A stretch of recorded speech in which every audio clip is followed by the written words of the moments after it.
नमस्कार, मैं विकास Sharma, Venus astrological में आपका स्वागत है। तो दोस्तों, हम बात करेंगे कि कर्म आपकी कुंडली का आधार कैसे है।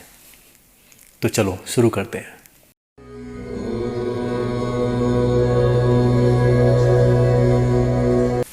तो दोस्तों, आपको पता चल ही गया होगा कि कर्म क्या होता है।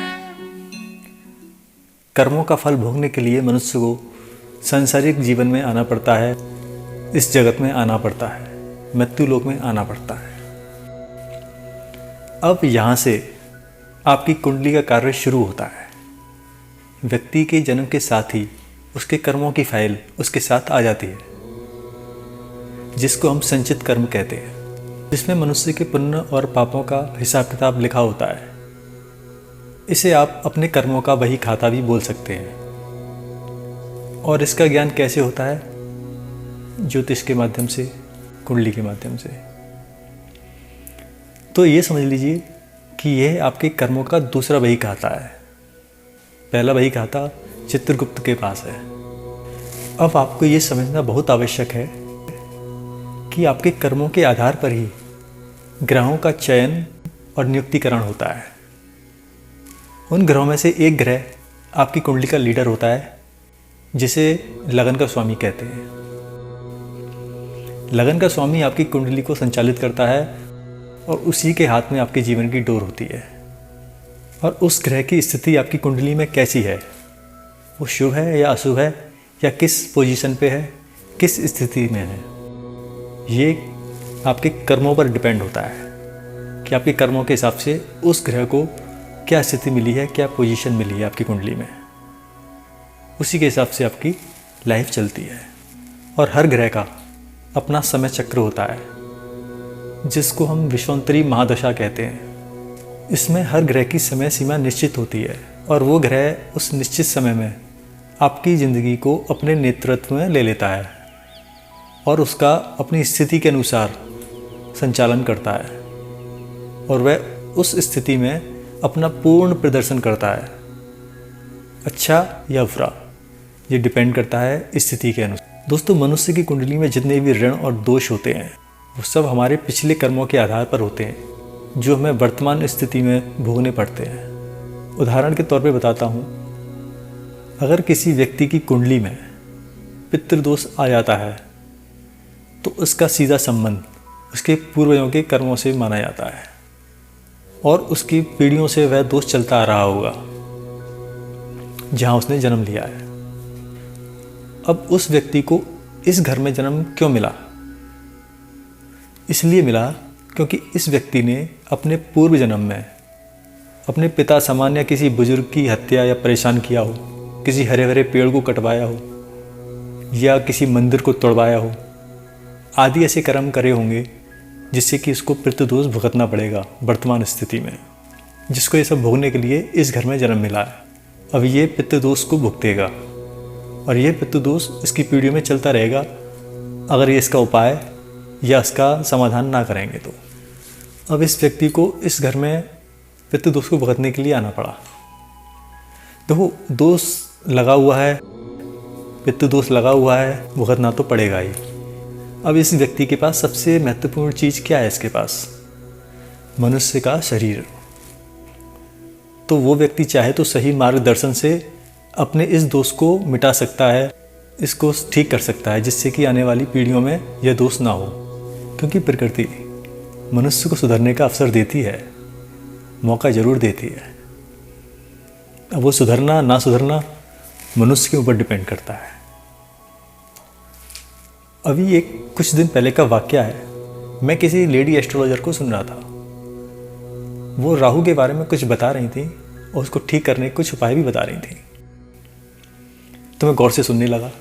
मैंने कहा, पता नहीं क्या बताएंगी। अच्छा, तो उन्होंने बोला, तो उस लेडी एस्ट्रोलॉजर ने बोला कि राहु को ठीक करना है तो कुछ मत करो। जैसे कि लोग पूजा करते हैं, भैरव की पूजा करते हैं, सरस्वती जी की पूजा करते हैं, दान करते हैं, राहु की शांति कराते हैं, इत्यादि कर्म में कुछ मत करो। सिर्फ अपनी सोच बदलो, मन को ठीक करो। वो बोलती हैं कि राहु आपकी सोच का कारक है, आपके मन का कारक है। जब तक आप अपने मन को कंट्रोल कर लोगे सोच को ठीक कर लोगे, राहु अपने आप ठीक हो जाएगा। अब मैं क्या बोलूँ इस मैडम को। You are right ma'am, I am agree with you, but it is not easy to change your mind and thinking that is possessed by Rahu. Rahu is not a gentle planet, you know. आपको क्या लगता है राहु इतना सज्जन और इतना अच्छा ग्रह है जो आपको अच्छा सोचने देगा, आपको आज़ादी से सोचने भी देगा? क्या सोचते हो आप? राहु हमारे मन और सोच का ही कारक नहीं है। राहु ओवरऑल उन सब कर्मों का कारक है, उन सब दुष्ट कर्मों का कारक है जिसमें पाप, झूठ, फरेब, धोखाधड़ी, मारकाट, लूट झकूट, चोरी, डकैती, कर्म, कुकर्म, दुष्कर्म आदि कर्म ऐसे आते हैं। सारे कर्म ही ऐसे आते हैं जो कि राहु इनका कारक है। लेकिन हम राहु के बारे में बात नहीं कर रहे हैं, हमारा टॉपिक दूसरा है। मैं राहु के ऊपर एक अलग से वीडियो बनाऊंगा जिसमें राहु का पूरा विश्लेषण आपको करके बताऊंगा कि राहु क्या है, उसकी प्रकृति क्या है, वो कैसे कार्य करता है, वो मैं सारा आपको बताऊंगा। दोस्तों, अब मैं आपको चंद्रमा के बारे में कुछ बताना चाहूँगा जिसका आपके कर्मों से भी संबंध है।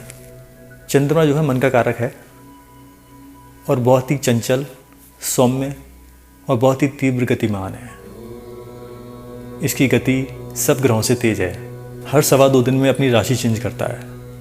आपने कभी कभी देखा होगा कि आपका मूड हर 2 या 3 दिन बाद चेंज होता है। उसका कारण यही है, और जिस ग्रह में बैठता है उसके हिसाब से आपका मूड हो जाता है।